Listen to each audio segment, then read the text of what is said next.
Alright, so hey John, we're gonna check out The Binding of Isaac today. Yeah, a relatively recent game. Just came out on Steam a couple days ago. Yeah, last couple of days it's still so new, they're still on the initial sale, the slight reduction. I think it's down to £3.59 at the moment if you just want the game. In a couple days, I'll go up to £4. Still not a huge cost, though. No, not at all. Very much a cheap game here. Alright, it's the new game from half of Team Meat. That's Edmund McMillen. He was kind of the art side of things on Super Meat Boy. Okay, so some pretty good... Yeah, it's got some pedigree. Yeah, definitely. And Florian Himsl, who's done another game.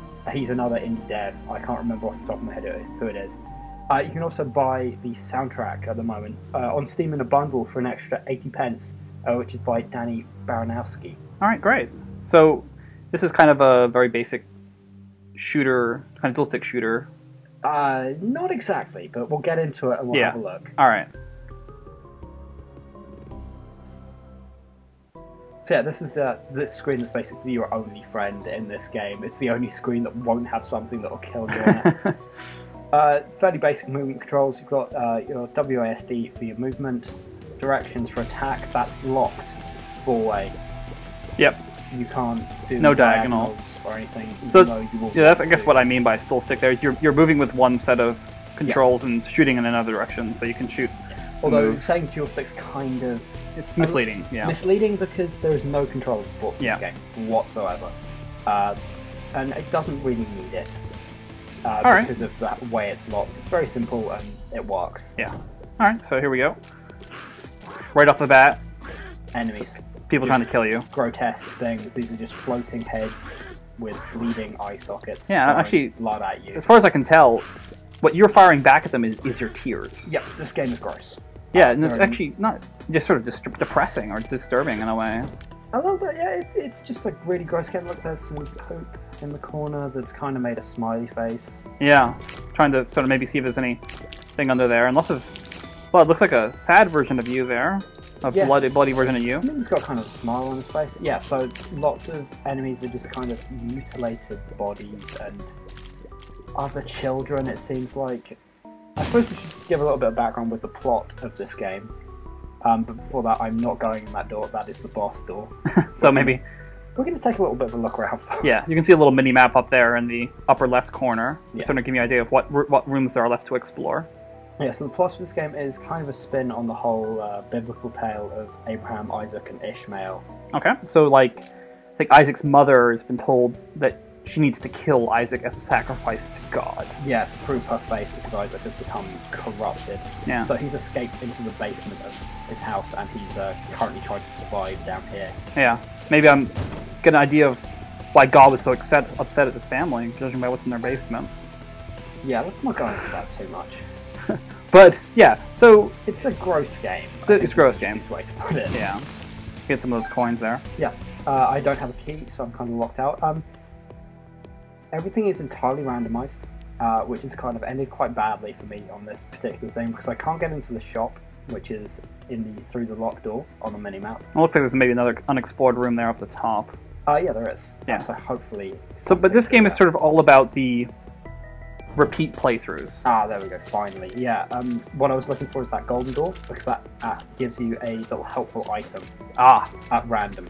Okay, so a little bit of a different attack maybe, or... A different attack, maybe just some attack boost or something. This is I've got this one before. There's about 60 different ones. You kind of have to puzzle out what they do. This one isn't so great, it just helps you pick up items. Okay, and just sort of a passive item. Passive. Sits there in the background. Uh-oh. Okay. And this isn't on all the levels, but it's on a fair few.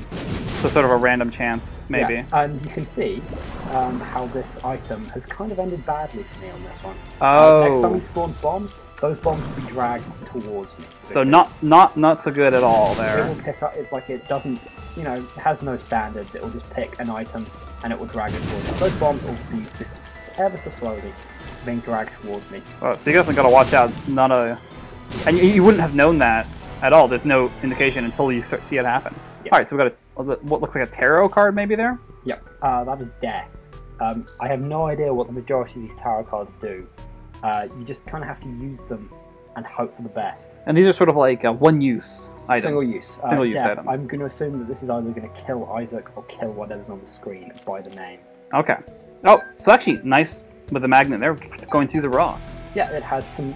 You know, So it's swings and roundabouts. It's got some benefits. All right, so it looks like this shopkeeper waited a bit too long for a customer. Kind of very similar to Zelda in the layout. You know, very old like Zelda, Link to the Past kind of thing with the item layout, but again, very very grotesque. Exactly. It's just taking the tropes of those kinds of games and making them weird and just messed up. Yeah. Okay. So.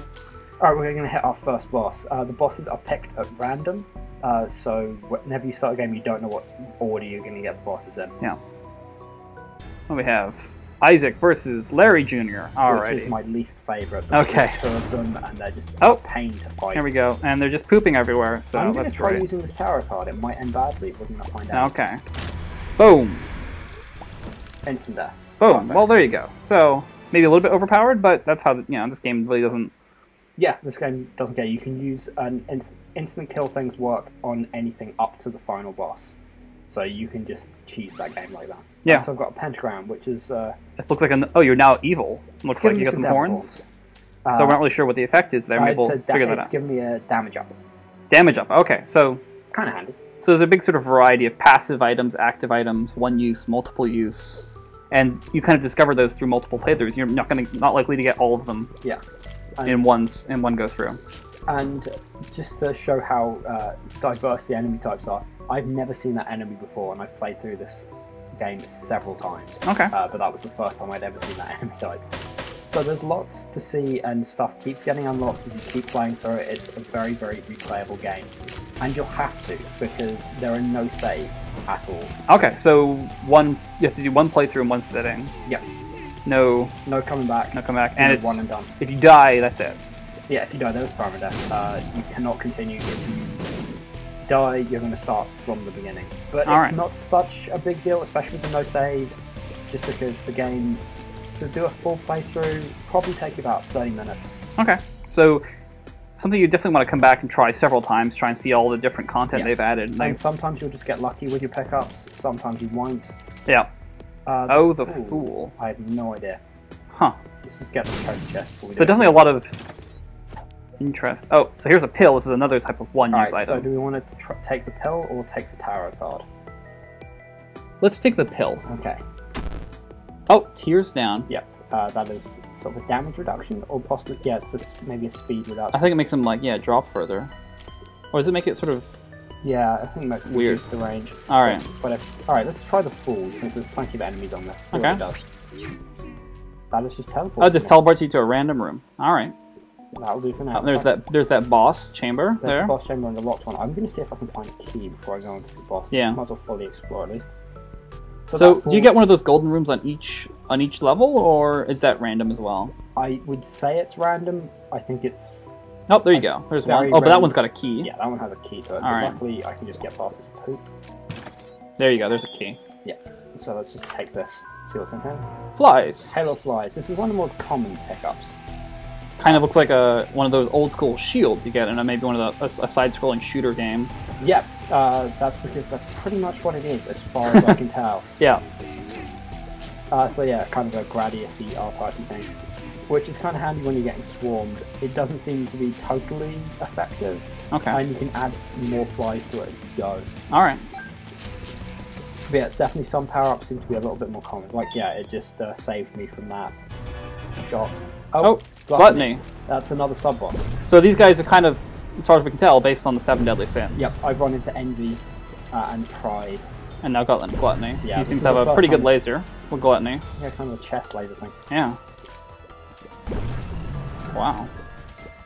He's pretty easy. Like, the sub-bosses aren't particularly difficult. No. Envy's kind of a pain.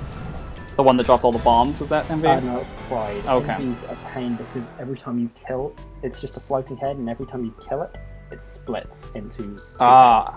Kind of a Medusa effect well, no, there. like asteroids. It's the easiest description. Oh, it's like old school asteroids. Yeah, that makes sense. Totally. Alright, let's go into the shop. I've got 12 coins. So, here you got so that blue heart, that's kind of a... That is a temporary heart. Okay. If I lose that, then it's gone. Okay, for so good. And I can't heal it back, but it'll give me an extra heart for the minute. all right. So that'll be enough against Second boss. Duke of Flies. Alrighty. So there's a set number of bosses, and it's the same as the number of levels. So each playthrough, you will, if you don't die, you'll see all of these bosses. Yeah. But in a random order. Yeah, and some of them are harder than others. Some of them get harder as you go down further. Okay, so there is a little bit of a leveling. So as there. Like I've met Duke of Flies on a later level, and he's sort of spewed more flies at me. Oh, boom. Alrighty. But bombs are pretty much. Oh, is that a bandana or underpants? That would be Oh. Like I said, So, this game messed up, and I've never seen this rip before. Is that something to do with the mom's underwear, maybe? Oh, so you can sacrifice 2 hearts, maybe, to do. I guess it's. I'm gonna say the one on the right increases your attack. What's the one on the left? Find out what the one left is. The mark. The mark of the beast, I would say. And so you've permanently lost 2 hearts. Yep. So, really, I think the thing with this game is there's just going to be a lot of stuff to find. Yep. And you'll keep finding stuff every time you play through it. So, yeah, as long as you can deal with the maybe sometimes quite hard gameplay. Yep. It's definitely... Oh, so now you're shooting red tears, presumably do more damage there. Yep, I'm going to guess that's the effect of the mark. I think we're going to call it there. Yeah. With this devil child wearing his mother's underwear surrounded by flies with a magnet on his head. That's the Binding I think it's of Isaac. really a family-friendly game here. Yeah, it's the Binding of Isaac. It's on Steam. It's a Steam Play title, so either Mac or PC. And it's about $3.99 or $3.50 depending on when you buy it. All right. We'll be back tomorrow with a look at Trauma.